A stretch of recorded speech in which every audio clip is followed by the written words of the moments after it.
नमस्कार बंधुरा cook oven bye नैंडी चैनेले सबाइके स्वागत। आज के बेतो शाकेर सम्पूर्ण निरामिष एक नतून रेसिपि आपनादेर साथे शेयर करब, जेटा गरम गरम धोঁয়া ओठा भातेर साथे खेते असाधारण लागे।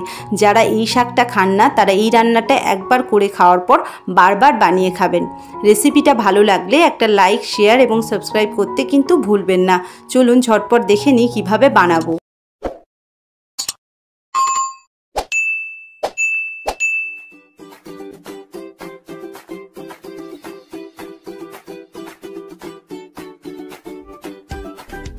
সবার প্রথমে এখানে আমি এক আটি মতন বেতো শাক নিয়ে নিয়েছি।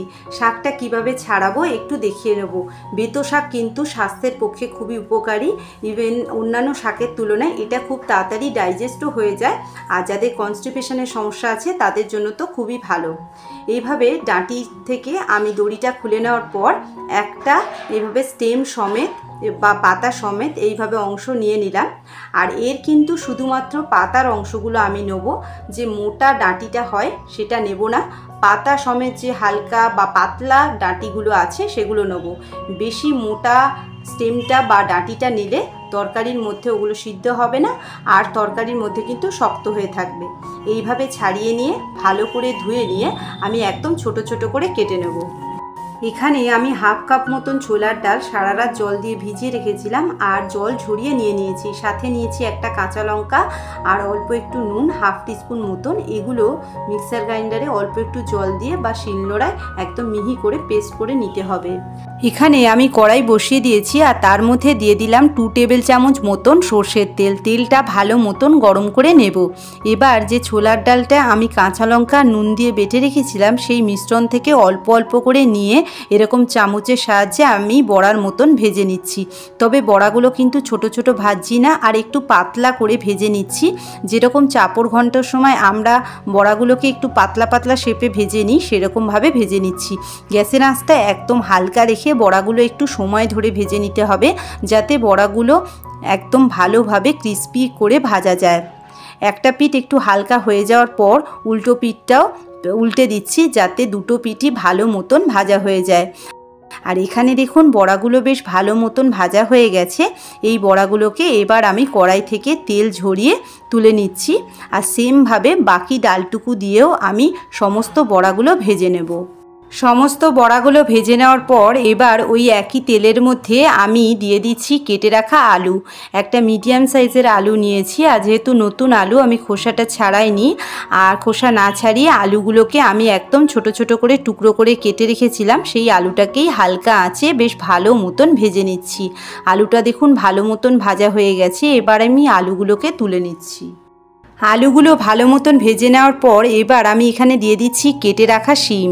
এখানে আমি 100 গ্রাম মতন শিম নিয়েছি, আর শিমের সাইডগুলো ছাড়িয়ে নিয়ে শিমটাকে একদম ছোট ছোট করে কেটে রেখেছিলাম। গ্যাসের আঁচটা হালকা রেখে শিমটাকেও বেশ কিছুক্ষণের জন্য ভালো মতন ভেজে নিচ্ছি, আর তারপর শিমটা আমি কড়াই থেকে তুলে নিচ্ছি। কড়াইতে আমি আরও 1 টেবিল চামচ মতন সর্ষের তেল গরম করে নিয়েছি। এবার এর মধ্যে কেটে নেওয়া বেগুনটা দিয়ে দিলাম। একটা ছোট সাইজের বেগুন আমি একদম ছোট ছোট করে কেটে রেখেছিলাম, সেটাই দিয়ে দিলাম। গ্যাসের আঁচটা লো টু মিডিয়াম রেখে বেগুনটাকে এমনভাবে ভেজে নিতে হবে যাতে বেগুনটাই এখানে মোটামুটি ভালো মতন সিদ্ধ হয়ে যায়। দেখুন বেগুনটা কিন্তু একদম লাল লাল করে ভালো মতন ভাজা হয়ে গেছে। এবার আমি বেগুনগুলোকে কড়াই থেকে তুলে নিচ্ছি। কড়াইতে আরও 1 টিস্পুন মতন সর্ষের তেল গরম করার পর এখানে দিয়ে দিলাম 1 টিস্পুন মতন কালো জিরে। তারপর এখানে একটা মশলার মিশ্রণ দিয়ে দিচ্ছি। এর মধ্যে আছে 1 ইঞ্চি মতন আদা বাটা, আছে 3-4টে মতন কাঁচা লঙ্কা বাটা, আর আছে হাফ টিস্পুন মতন হলুদ গুঁড়ো। সব কিছু ভালো মতন মিশিয়ে নিয়ে গ্যাসের আঁচটা হালকা রেখে মশলাটাকে আমি 3 থেকে 4 মিনিটের জন্য ভালো মতন কষিয়ে নিচ্ছি, যাতে মশলার কাঁচা গন্ধটা চলে যায়। এবার আমি এখানে কেটে রাখা শাকটা দিয়ে দিচ্ছি। শাকটা দিয়ে নাড়াচাড়া করে নিলাম। তারপর তরকারিতে যে পরিমাণ নুন লাগে সেটা বুঝে এখানে আমি স্বাদ মতো নুন দিয়ে ভালো করে মিশিয়ে নিচ্ছি। নুনটা শাকে দেওয়ার জন্য দেখুন শাকটা কিন্তু অনেকটা মজে এসছে বা শাক থেকে জল বেরিয়েছে এবং শাকটা পরিমাণেও কমে গেছে।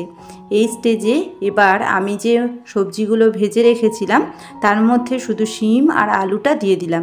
বেগুনটা যেহেতু ভাজতে ভাজতেই একদম সিদ্ধ হয়ে গেছে তাই এই স্টেজে কিন্তু দেব না, না হলে একদম তরকারির সাথে মিশে যাবে। সব কিছু একবার ভালো মতন মিশিয়ে নিচ্ছি। এবার গ্যাসের আঁচটা হালকা রেখে ঢাকা দিয়ে 2-3 মিনিটের জন্য রান্না করে নেব, যাতে সবজিগুলো ভালো মতন সিদ্ধ হয়ে যায়। আর ততক্ষণ চলুন একটা মশলা বানিয়ে নিই। ফাঁকা কড়াইতে দিয়ে দিলাম 1 টিস্পুন মতন পাঁচফোড়ন। গ্যাসের আঁচটা একদম হালকা রেখে পাঁচফোড়নটাকে বেশ ভালো মতন ভেজে নিতে হবে, তবে খেয়াল রাখতে হবে যাতে পাঁচফোড়নটা পুড়ে না যায়, তাই এইভাবে কিন্তু কন্টিনিউয়াসলি নাড়াচাড়া করতে হবে। পাঁচফোড়নটা পুড়ে গেলে কিন্তু তরকারির স্বাদটা তেতো হয়ে যাবে। যখন দেখবেন সুন্দর একটা গন্ধ বেরোচ্ছে তখন বুঝবেন পাঁচফোড়নটা ভালো মতন ভাজা হয়ে গেছে।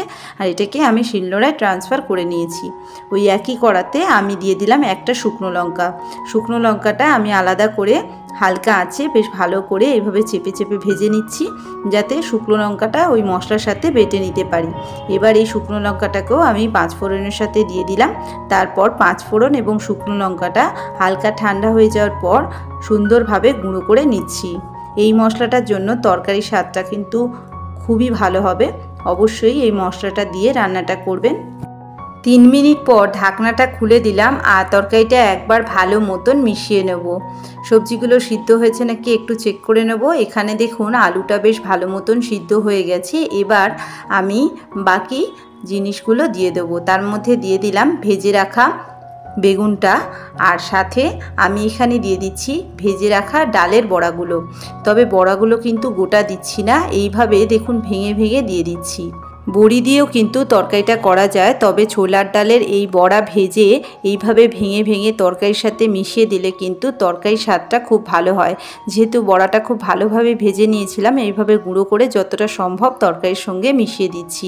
এগুলো তরকারির সঙ্গে মিশে যাওয়ার পর খেতে খুব ভালো হবে। এবার এখানে আমি 2টো কাঁচা লঙ্কা দিয়ে দিলাম। আর নিরামিষ তরকারিতে একটু মিষ্টি দিলে ভালো হয়, তাই মিষ্টি হিসাবে এখানে আমি একটু মিষ্টি দিচ্ছি। আপনারা চাইলে চিনিও দিতে পারেন। গ্যাসের আঁচটা একদম হালকা রেখে এবার সব কিছু ভালো মতন মিশিয়ে নিয়ে আমি 2-3 মিনিটের জন্য একটু ভেজে নিচ্ছি। এবার হালকা আঁচে 2 মিনিটের জন্য ঢাকা দিয়ে একটু রান্না করে নিচ্ছি। 2 মিনিট পর আমি ঢাকনাটা খুলে দিলাম আর এখানে কিন্তু তরকারিটা আমাদের একদম রেডি। তবে নামাবার ঠিক আগে এখানে আমি যে মশলাটা ভেজে গুঁড়ো করে রেখেছিলাম সেই মশলাটা দিয়ে দিচ্ছি। গ্যাসের আঁচটা হালকা রেখে মশলার সাথে সবজিটাকে ভালো মতন মিশিয়ে নিচ্ছি। তারপর সবজিটাকে আমি আরও 1-2 মিনিটের জন্য ভালো মতন রান্না করে নেব। এইভাবে তরকারি শেষে ভাজা মশলাটা দেওয়ার জন্য তরকারির স্বাদটা কিন্তু খুব ভালো হয়। অবশ্যই এই মশলাটা দিয়ে তরকারিটা করবেন। তাহলে বন্ধুরা যারা শাক খান না বা বেতো শাক খান না, এইভাবে ঠিক একবার বানিয়ে খেয়ে দেখবেন। নিরামিষ দিনে কিন্তু আপনাকে আর বাড়ির সবাইকে নিয়ে ভাবতে হবে না যে তারা সম্পূর্ণ ভাতটা কীভাবে খুশি মনে খাবেন। রেসিপিটা কেমন লাগলো কমেন্ট করে অবশ্যই জানাবেন।